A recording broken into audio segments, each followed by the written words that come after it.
Good morning, Professor Hay. Can you hear me? Yes, I can. Thanks. I'm sorry we're just a few minutes late starting this morning, but can I tell you what will happen? You are here, you're on a number of screens in this room in London. You're being seen by a small audience here, and there you will be followed by a much larger one out there virtually, following you, just as you are virtually connected with us. We had a couple of problems with sound yesterday on our transmission. I hope they've been sorted, but if you have any difficulties, please let us know as we go along, and we'll try and resolve it as soon as we possibly can. Now, first of all, you're going to take the oath. Mary will ask you to do that, and then you will see Ms. Richards, who will be asking you the questions, and occasionally you might see me if I have one to ask as well. Thank you. Thank you.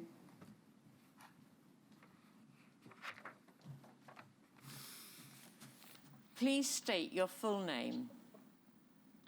Charles Richard Morris Hay. And repeat after me. I do solemnly, sincerely. I do solemnly, sincerely. And truly declare and affirm. And truly declare and affirm. That the evidence I shall give. That the evidence I shall give. Shall be the truth. Shall be the truth. The whole truth. The whole truth. And nothing but the truth. And nothing but the truth. Professor Hay, can you see and hear me okay? Yes, I can. Great. I'm just going to start by asking you a handful of questions about your career. Picking it up from 1977, you were for a period of months a house physician in haematology at Sheffield Royal Infirmary. Was this your introduction to haematology? Yes, it was. And then 1977, August 77 to August 78, you were a senior house physician, the Royal Hospital, Sheffield. You then worked, I think, for a year as a junior medical registrar in general medicine at St Mary's in London. Is that right? Yes, correct. And then August 79 to August 1982, you were a junior registrar in haematology at the Northern General Hospital in Sheffield. Yes, I was. That work, I think, was general haematology work rather than specifically concerned with patients with bleeding disorders. That's correct. And then you took up a post in August of 1982 as a senior registrar in haematology at the, you described, I think, the Sheffield University hospitals as they became, but you essentially rotated between Sheffield Royal Infirmary, or the Royal Halemasher Hospital by then, and the Sheffield Children's Hospital for several years. Effectively, with a 6-month stint right at the beginning at the Blood Transfusion Centre. So that was August 1982 to April 1983 at the Blood Transfusion Centre. Was that the centre in Sheffield? Yes, Longley Lane. And the director, was that Dr. Wagstaff at that time? Yes, it was. What did your role for those 6 months entail? Well, this was largely a training post. I was there with another senior registrar, Dr. Katie Foreman, and the pair of us spent most of our time doing laboratory practicals and rotating around the different departments of the transfusion centre. But we also fielded telephone inquiries with a clinical element from clinicians and labs around the region. Did you encounter during that period any practice of taking blood from prisons? And I think I know what you're referring to, because I mentioned in my statement that I had been told that there had been donations from prisons. By that stage, it had stopped. I'm not sure exactly when it had stopped. I was told this by the head of the virology department. We rotated through their virology department at one point, and he told me that they had stopped taking donations from prisons when they introduced testing for hepatitis B. And they realised that the vast majority of their positive tests were coming from the prisons, and so they recognised that prisoners were a high-risk group, and they stopped taking donations from them. Now, I was there in '82. The practice of taking donations from prisons had stopped some time before, and I can't tell you exactly when. But that was in relation to the local area, the Sheffield area? Well, that region, it's quite a big region. Yes. And then between April 1983 and August 1984, you were, in your capacity as Senior Registrar at the Royal Halemasher Hospital, and your statement says you were given day-to-day responsibility for the Hemophilia service under Professor Preston there. Yes. Could you explain a little more in what in practice that day-to-day responsibility entailed? Well, if patients with a bleeding disorder came in with an acute bleed, I would be their first port of call. And I also ran the follow-up clinics under supervision from Professor Preston and subsequently Dr. Mike Greaves. And did you have any involvement with the home treatment programme during that 18-month stint? Well, I guess I must have done. The patients at that time used to come into the hospital to pick up their home treatment and take it home. We subsequently arranged a system whereby the transfusion service would deliver it to their nearest blood bank so that it was easier for them to pick up and they didn't have to come all this way, because some of the patients lived a long way from the centre. But home delivery is a much more recent innovation. Then from August of 1984 to April of 1985, you were at Sheffield Children's Hospital. Was that under Dr. John Lillyman? Yes, it was. And broadly speaking, what did that entail? Well, that was, it did involve some thrombosis and haemostasis because he looked after the children with bleeding disorders, but also involved the management of childhood leukemia and, at that time, childhood solid tumours.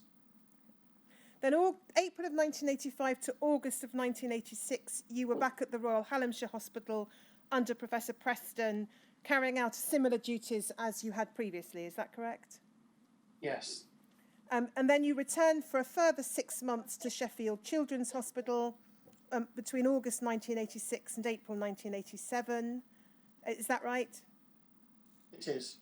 And then you had a very brief stint at the Northern General Hospital undertaking general haematology. I think your statement suggests that might have been just for a few weeks before taking up your post in Liverpool. That's correct.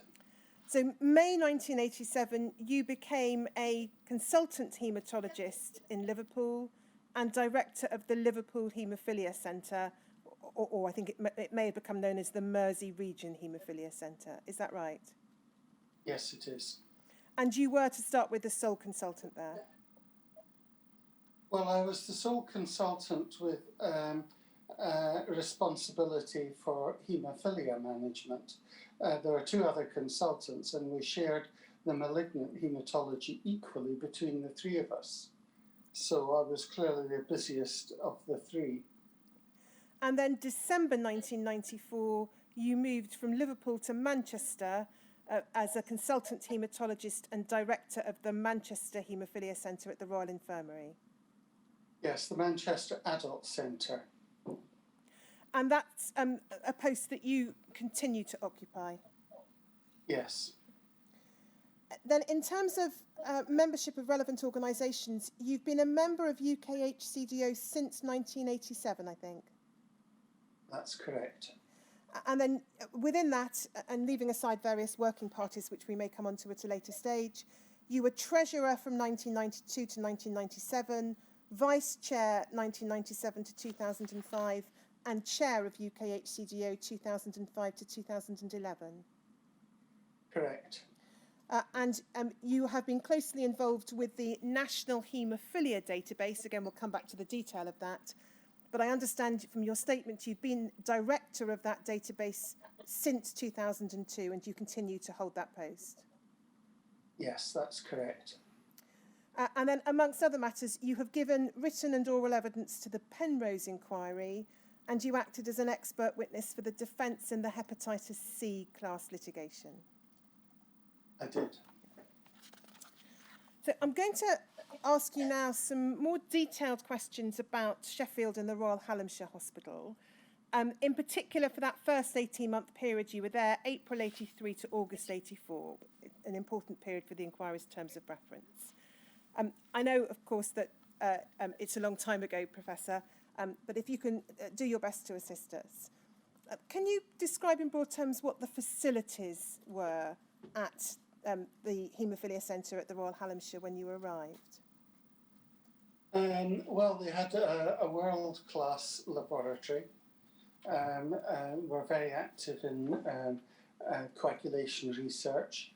The facilities for the patients were less good. Haematology was based on Ward P2, and there was a clinical room on Ward P2 which was designated the Haemophilia Centre.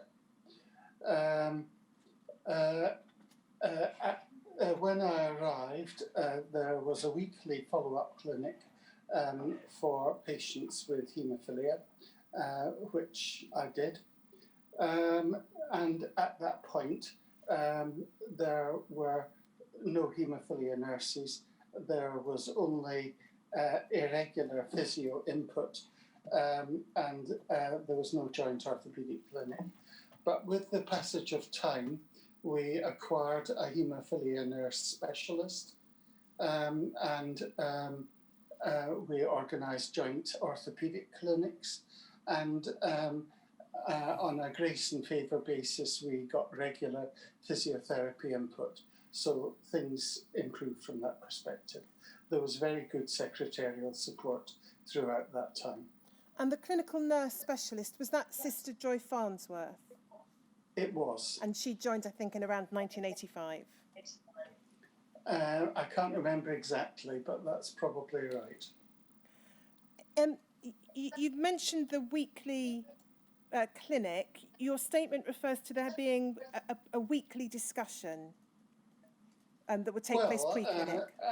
I mean, if I came across a problem that was either above my pay grade or outside my previous experience, I'd go to either Professor Preston or Dr. Greaves for advice.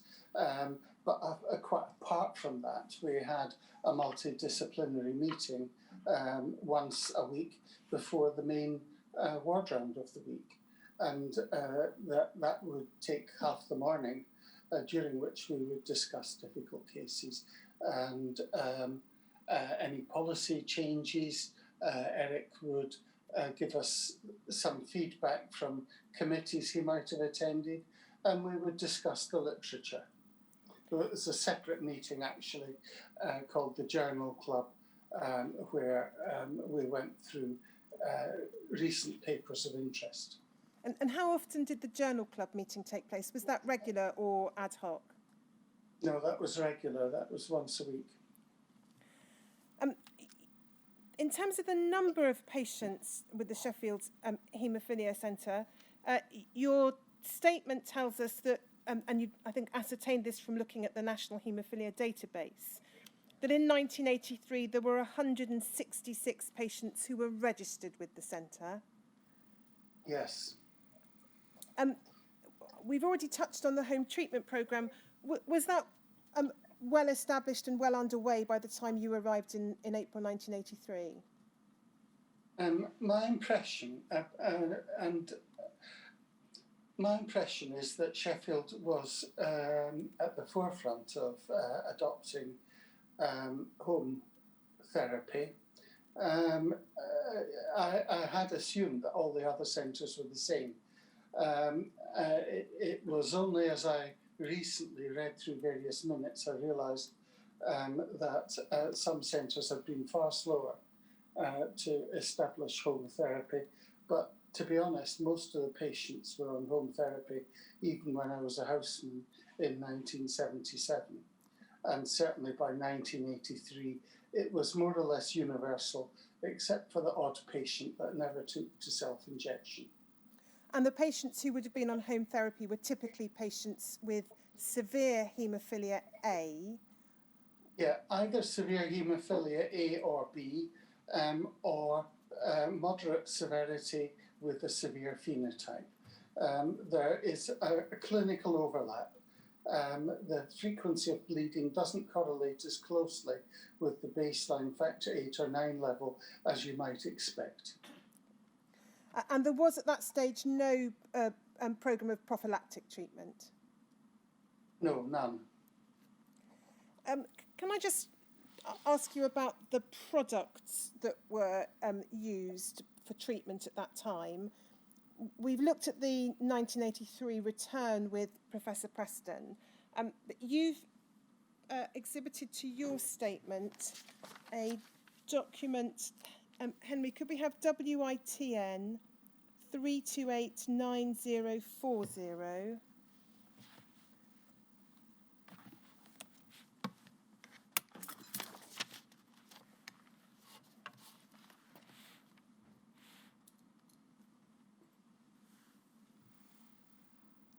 So this is an exhibit to your statement, and it sets out products used.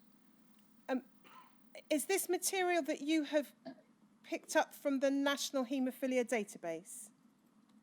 Yes, it is. I certainly couldn't remember all these details.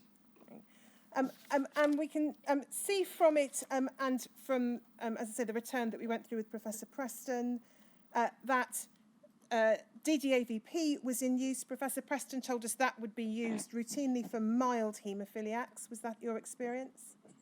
Yes, I think this is one of the things I actually remember from being a houseman, because I think I actually administered the very first dose of DDAVP that was ever used in that department, because I can remember as a houseman the letter being published from Minucci. And because of his interest in liver disease, Eric was very keen to try this. And he told me to administer it, but he didn't tell me how. So I just gave it as a bolus injection, which is something you'd never do now. And the patient went bright red and complained of a headache. It has to be administered slowly. So it was established in Sheffield probably earlier than in most haemophilia centres, because it was unlicensed apart from anything else. And then we can see from this list that there were NHS factor 8 was used, and then a range of commercial concentrates. So for 1983, by way of example, we can see it's the Armour factor 8, Hemophil and Cryobulin. And then FIBA, presumably for those with inhibitors. Correct. Was the porcine factor 8 used solely for inhibitor patients as well? Yes. And then NHS factor 9 for patients with haemophilia B? Correct. There's also reference to Autoplex. What was that used for? Autoplex was another activated prothrombin complex concentrate, similar to FIBA, manufactured by a different manufacturer, thought to be a little bit more activated than FIBA, but used similarly for inhibitor patients. And then we can see reference to cryoprecipitate, and Professor Preston has already told us that cryoprecipitate was only used by that time to a limited extent. for what categories of patients can you recall cryoprecipitate being used in 83, 84? Well, predominantly patients with von Willebrand's disease. I would also expect it might have been used in people that needed very infrequent treatment. Did you have any role in deciding what products should be used at the centre? No, not really. In terms of arrangements for the supply of products, do you know whether the NHS concentrate was obtained from the transfusion centre or from BPL? To be honest, I can't remember. In terms of the arrangements for the supply of commercial concentrates, did you have any involvement in those arrangements, or do you know what they were? No, to both questions. And in terms of cryoprecipitate, to the extent it was used, was that obtained from the regional transfusion centre or elsewhere? It was obtained from the regional transfusion centre, and I would imagine that that would have been the case everywhere. Now, Professor Preston has told us, and Professor Macris has told us in a written statement, that two of Professor Preston's guiding principles in terms of his approach to treatment were not to put all your eggs in one basket, so to have more than one source of commercial product, and to keep patients on the same treatment and same batch as far as possible. Does that accord with your recollection? Absolutely, and I think I've written exactly the same thing in my statement. And to be frank, I've followed that principle ever since. What did you understand in 1983 the rationale for that principle to be?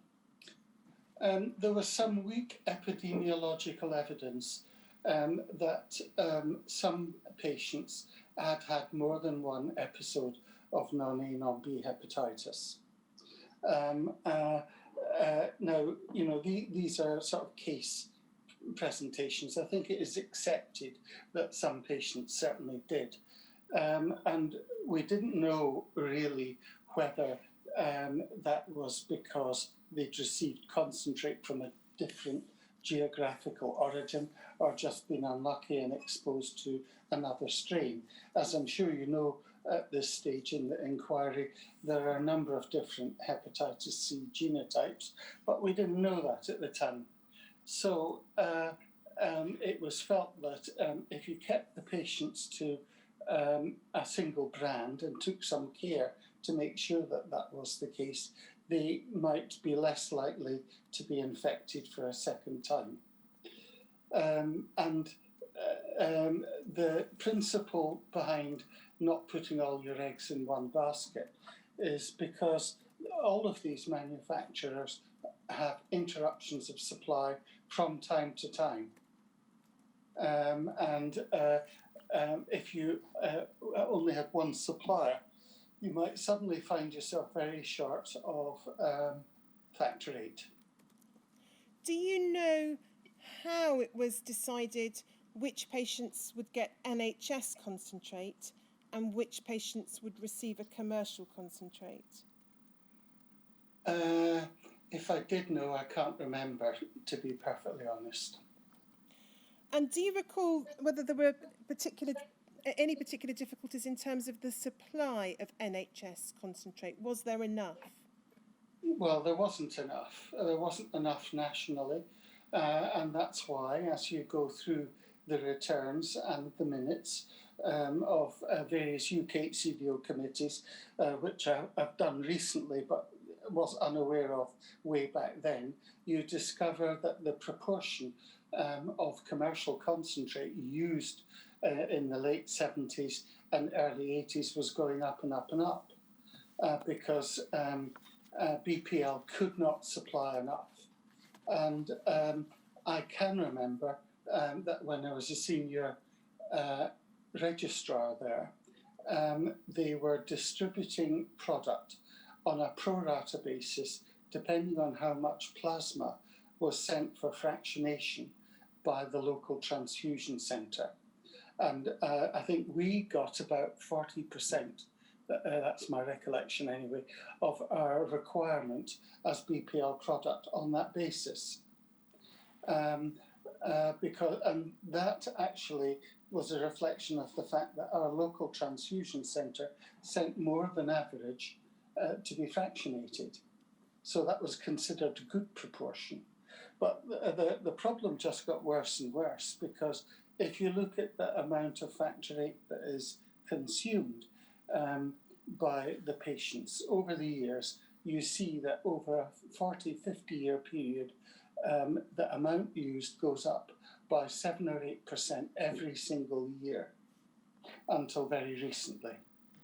And you've exhibited a graph taken from the 1986 annual report of UK HCDO. Henry, it's WITN 3289045.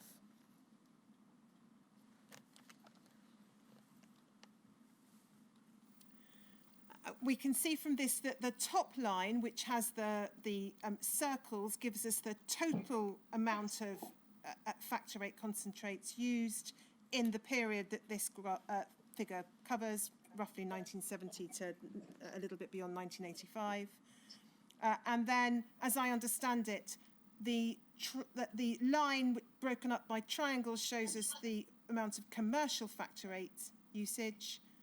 The line which is broken up by crosses shows us the NHS factor VIII usage, and then the line which has the dark squares shows us the usage of cryoprecipitate. And we can see the use of cryoprecipitate declining whilst the use of the concentrates goes up.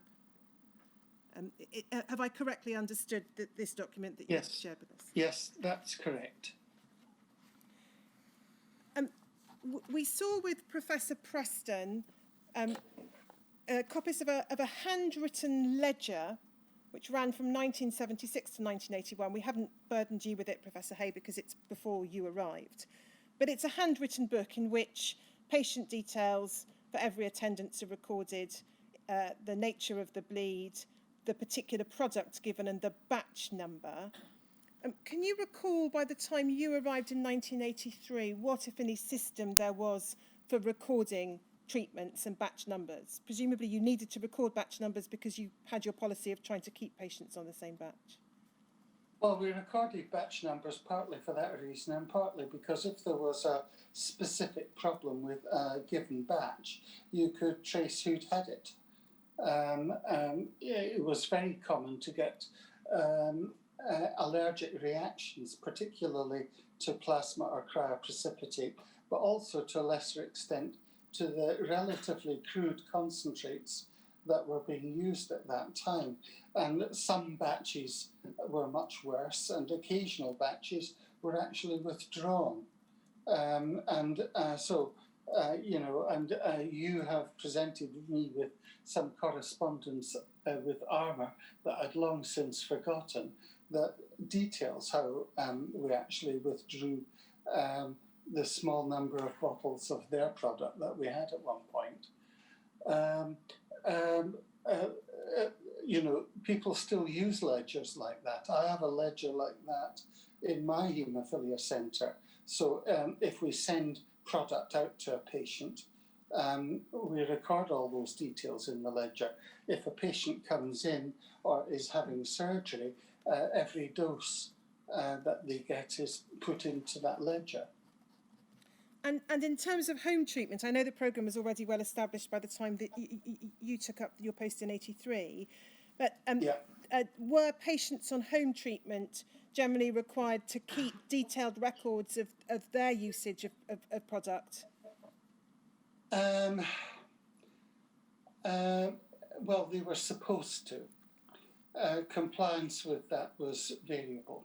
There's something called factor VIII returns. They'd have to fill out a line at least on a form to give details of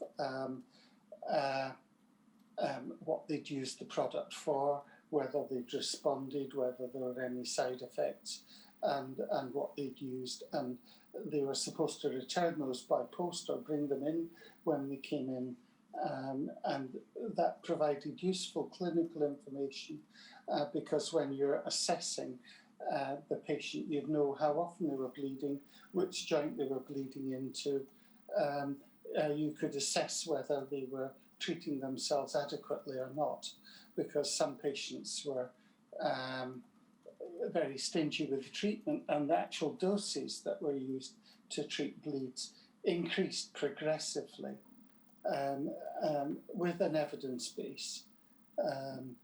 Because when we were using cryo, 6 bags of cryo would be equivalent to, I think, one tiny little 250 unit bottle of concentrate, which is now regarded as a pediatric dose. And that's what the patients were treating themselves with, and they weren't getting a very good response. By the time I came along in '83, the standard dose was about 500 units, and it crept up. Today it would be 2,000 units. Now, how frequent were the regular appointments at the Haemophilia Centre in Royal Halemasher? So not those who were attending to outpatients with a particular bleed, but those patients you were seeing regularly? Well, to start with, and assuming no specific problems, they would be reviewed every 6 months.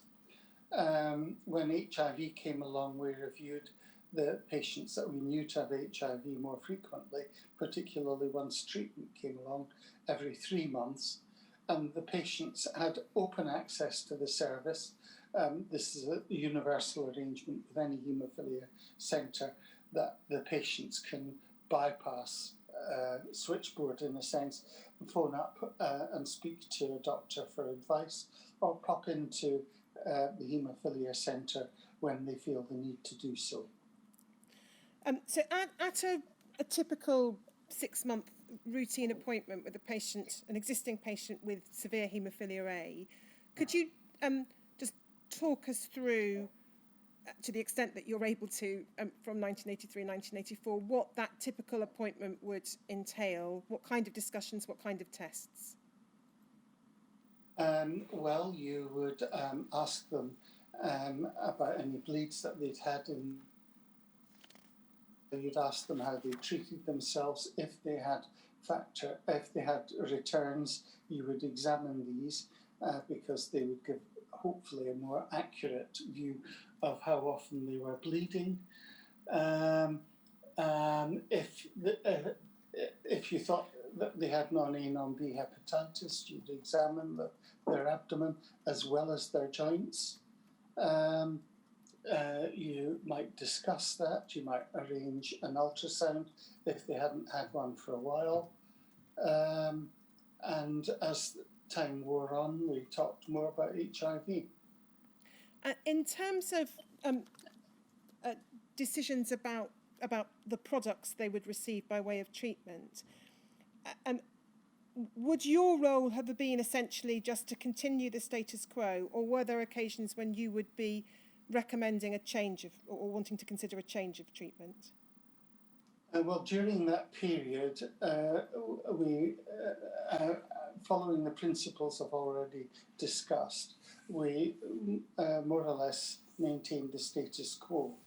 To be frank, until virally attenuated products came along, there wasn't a great deal to pick and choose between the products that we had available to us.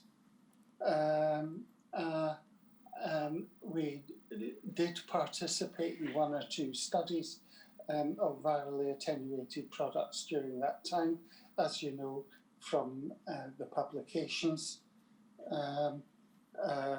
We've tested an Armour product, for example, and you will have remembered the letter to the Lancet about 2 patients, both of whom became quite ill with quite severe non-A, non-B hepatitis after administration of that product.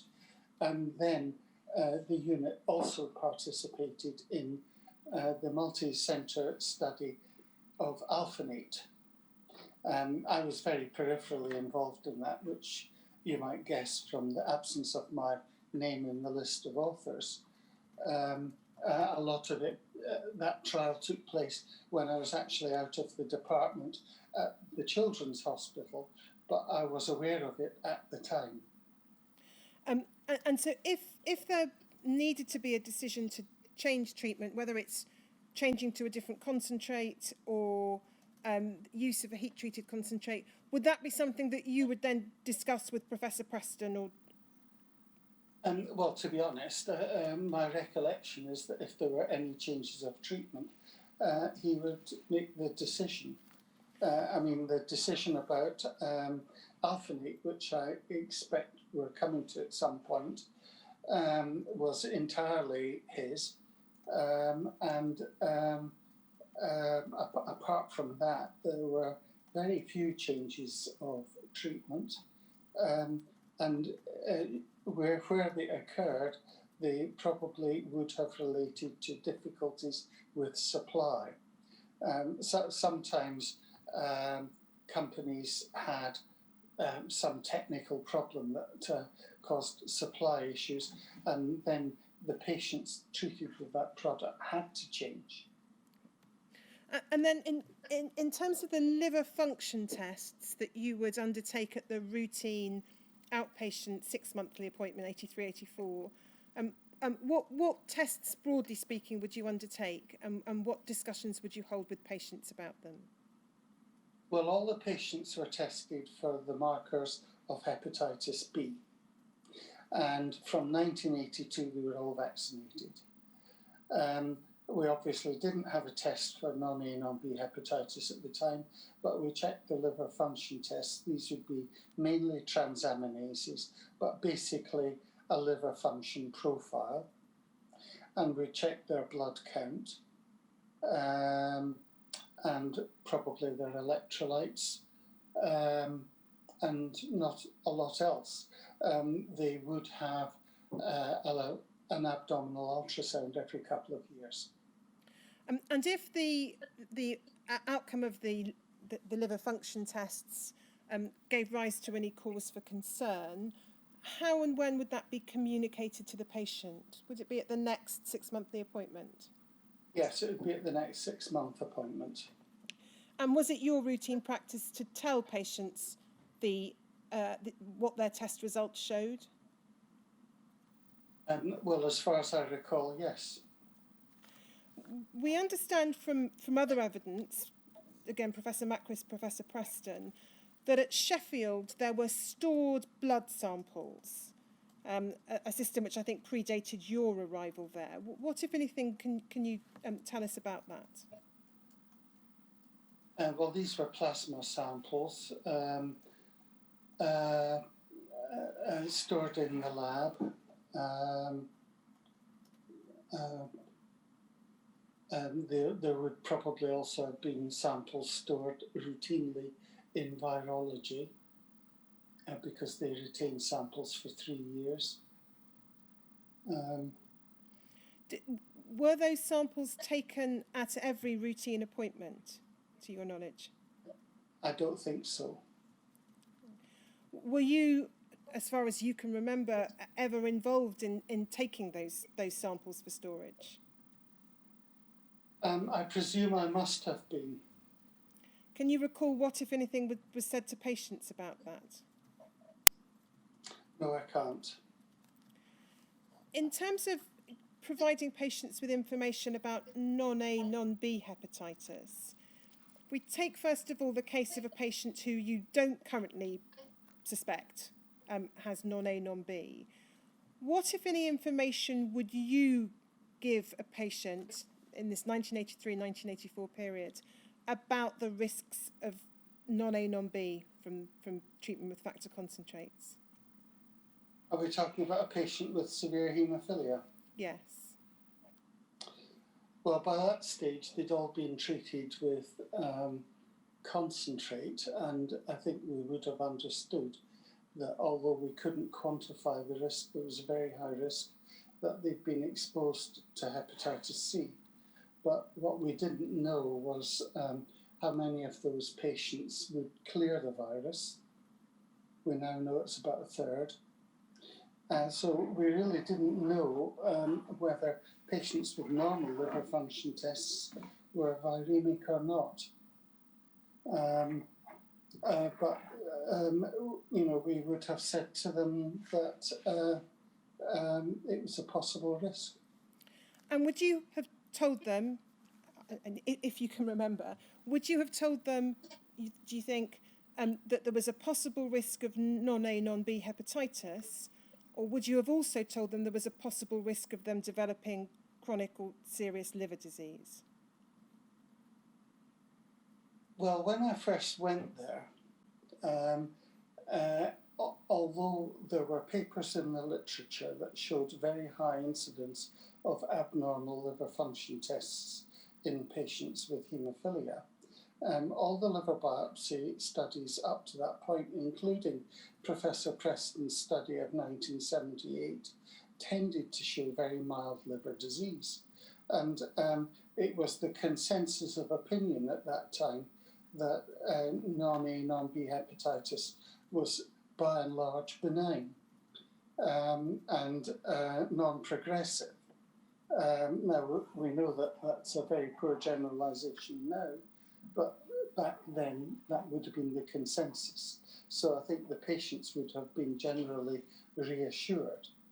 But as you know from my statement, I made a clinical observation that drew that into question, and we started to biopsy our patients more extensively again to find out what was happening.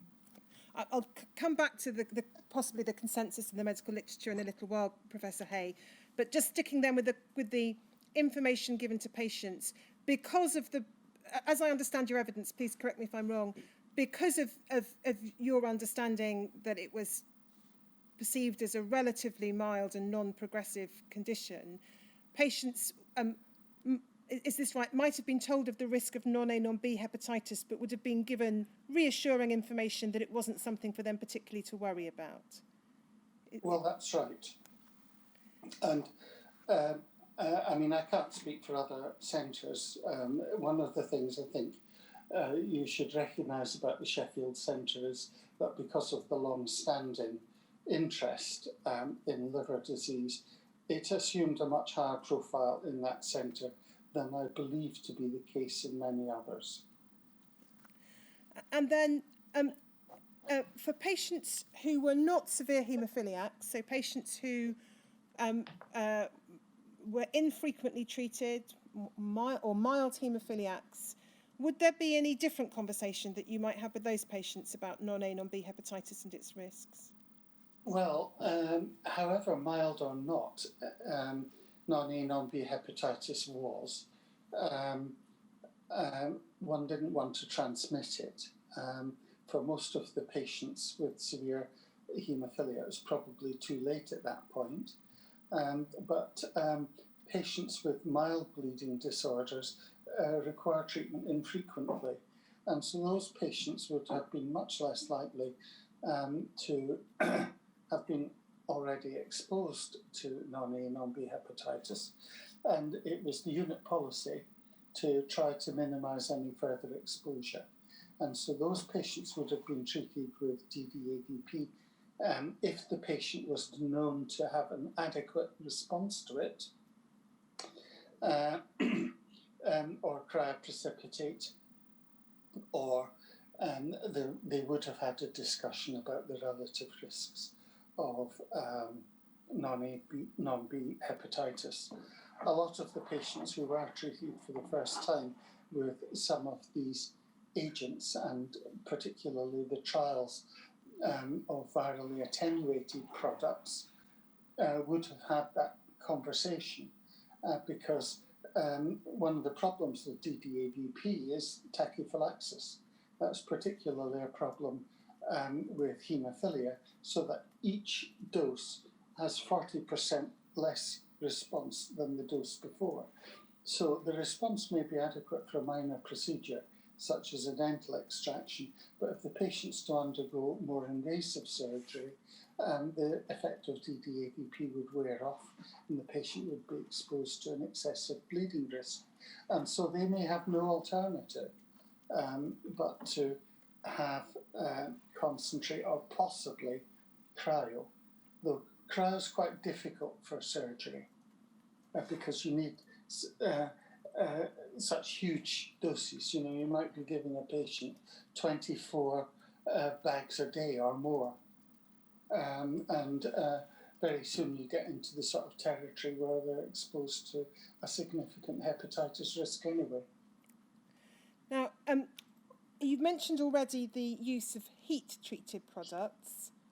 Mm-hmm. What more, if anything, are you able to tell us about the centre's involvement in 1984 in those early uses of heat-treated products? Do you know how it came about, for example? I'm not entirely sure how it came about, but we had previously tried heat-treated armour product, and clearly the heat treatment was inadequate to exclude non-A, non-B hepatitis.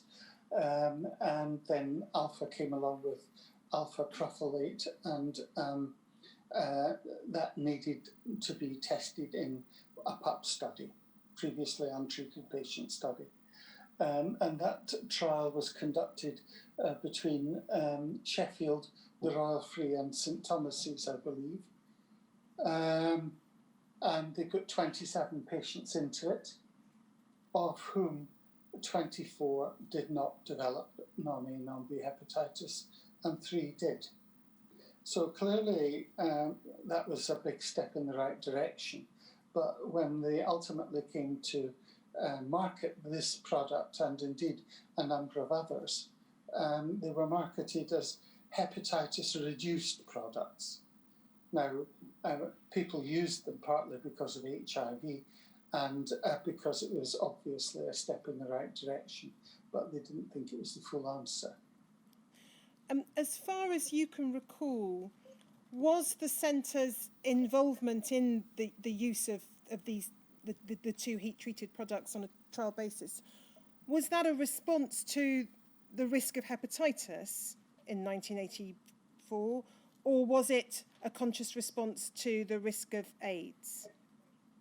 No, well, the AIDS virus hadn't been isolated. It was very much a response to hepatitis. I mean, there were various commercial companies that were looking into viral reduction, mostly abroad. And these products were not necessarily available to us. But, Behring were conducting clinical trials from 1979. But unfortunately, their trial of Hem8P took years and years and years to complete. It was quite difficult to recruit patients. And it wasn't available to us at that time. And do you know, you may not, but do you know whether, for the purpose of these heat-treated trials, Professor Preston approached the pharmaceutical companies to ask to enrol some of his patients in them, or the pharmaceutical companies approached Professor Preston? I really don't know, but I would imagine it was the pharmaceutical company approaching him. That is usually the way around it comes. And they may have approached him and the Royal Free because both of those centres had a historical interest in liver disease and had indeed published on the use of virally attenuated products. I just want to ask you a little about the Children's Hospital. I know you were there for a shorter period of time, from August 84 to April 85, first of all, and then you went back for a further 6 months, August 86 to April 87. Just going to put on screen the 1983 return from Sheffield Children's Hospital, just so that we can see as a matter of fact what products were being used. Henry, it should be HCDO 40-139_004.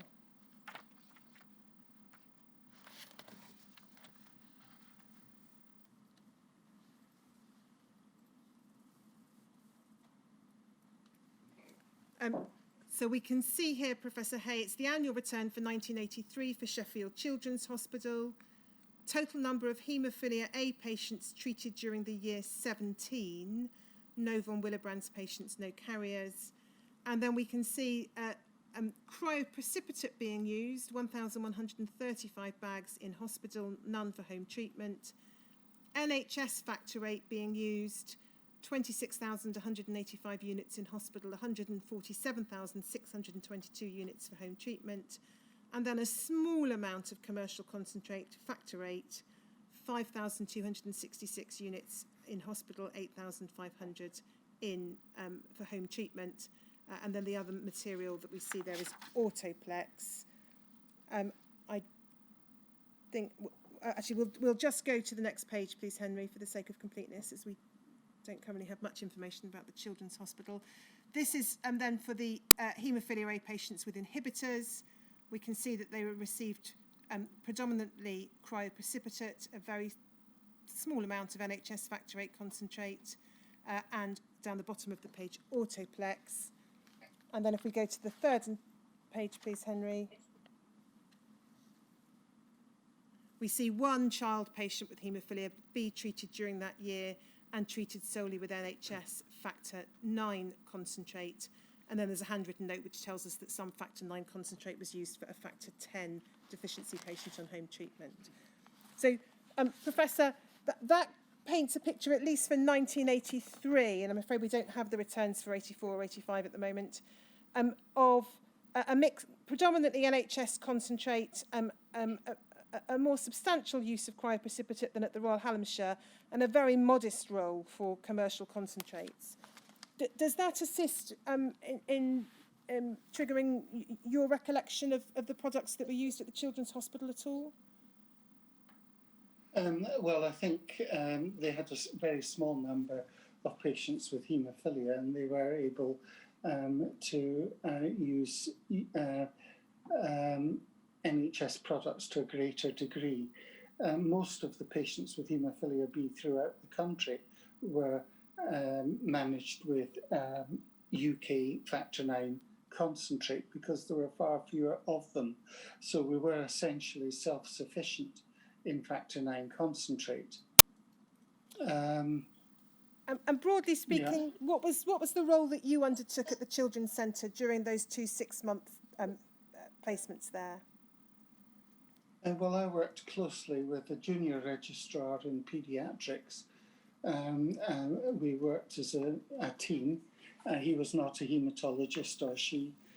And we managed mainly patients with childhood leukemia, childhood solid tumours, and occasionally saw patients with bleeding disorders and outpatients, but it was a much smaller haemophilia centre than the adult one.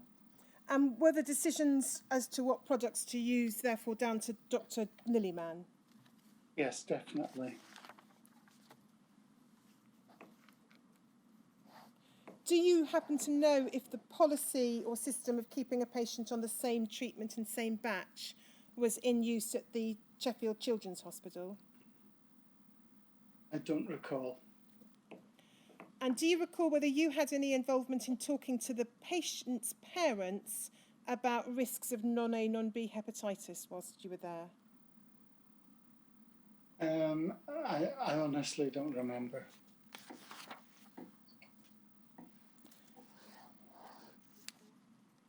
As far as you can recall, did the Children's Hospital have any involvement in or access to the early use of the heat-treated products? Well, I don't think so.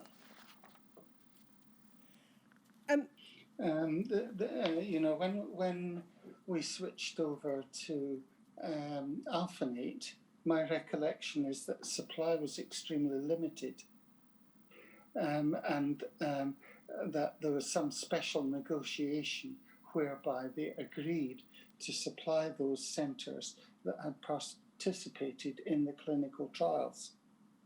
I think Dr. Mark Winter may have been able to switch his patients because of his close association with St Thomas's, because I don't think he participated in a clinical trial. But to start with, there certainly wasn't enough of the stuff to supply the whole of the UK. Now, can I just ask you more generally about how you would keep up to date with literature publications in the early 80s? You've already told us about the Journal Club. What magazines, as in medical journals or periodicals, would you routinely read in the early 80s? Well, I got the Lancet, the New England Journal of Medicine. I was a member of the British Society of Haematology and therefore got the British Journal of Haematology. I was not yet an ASH member, so I'd have to go to the library for the for blood. Oh yes, I was a member of ISTH, so I got the Thrombosis and Hemostasis, which was the journal of the International Society of Thrombosis and Hemostasis. And those would be the journals I would read regularly.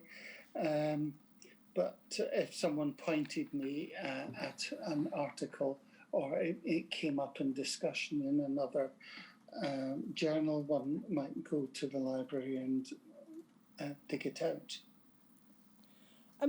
Prior to 1987, when you became a member of UKHCDO as a director at Liverpool, did you have access to the reports that were produced for UKHCDO meetings by, for example, Dr. Krask or the Hepatitis Working Party, or access to the minutes of the annual meetings or the reference centre director meetings? No. So your knowledge of what was being said by UKHCDO, to the extent that it was disseminated to you, would it have been by Professor Preston at, for example, the weekly meetings that you've described? Yes. On the question of what information to provide to patients about risks, was that something that was covered in your training, either your general medical training or your specialist haematology training? In my specialist haematology training. So would you have picked up what that advice, or essentially from Professor Preston or from others? Yes. You described what you referred to as there being a consensus or an international consensus in the early 1980s that non-A, non-B hepatitis was relatively benign and non-progressive. Can you assist us with what material you're there referring to support the existence of this international consensus? There were a number of papers showing the incidence of abnormal liver function tests. Some focused on the use of cryoprecipitate, for example, the paper of Kevin Rickard from Australia.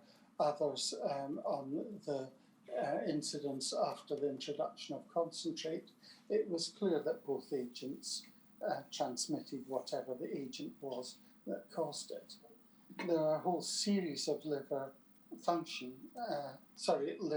biopsy papers. One from actually the Children's Hospital from Professor Lilleman. Then there was Eric Preston's in 1978, and more recently the Stevens paper from Manchester, which we parodied in the title of my own paper.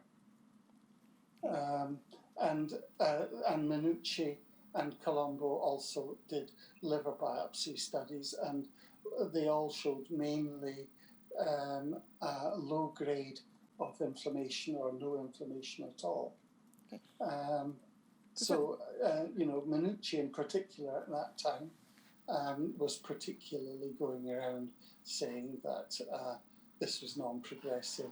The title of the Stevenson paper, or Dick Stevens actually, I think in the British Journal of Haematology, 1981, was non-A, non-B hepatitis in haemophilia, an overstated problem, ? Professor Hay, we're slightly losing the visual sight of you. We can currently see your tie and nothing else. I'm going to, given the time, it's 1:05. I'm going to suggest, sorry, 11. So we take a break now and just try and sort that out in any event. But it's probably about the right time for a morning break. If Okay. Yes, it is. I think you're probably ahead of us in having had a restorative drink during the course of the morning. But we take half an hour now, Professor. So Okay. we'll come back at 25 to 12. By then, I hope we can see more of you than your tie, nice though it is to look at. and so if Professor Hay could be given the usual warning. Yes. What I say to all witnesses, you may be accustomed to this from previous experience, but is this: you're giving evidence, you're on oath. You must not discuss what you have said in evidence, or what you think, whatever you think you might be asked about to come in evidence. You can discuss anything else you like with anyone, but you can't discuss your evidence, past or to come, with anyone at all, whoever they are. Thank you very much.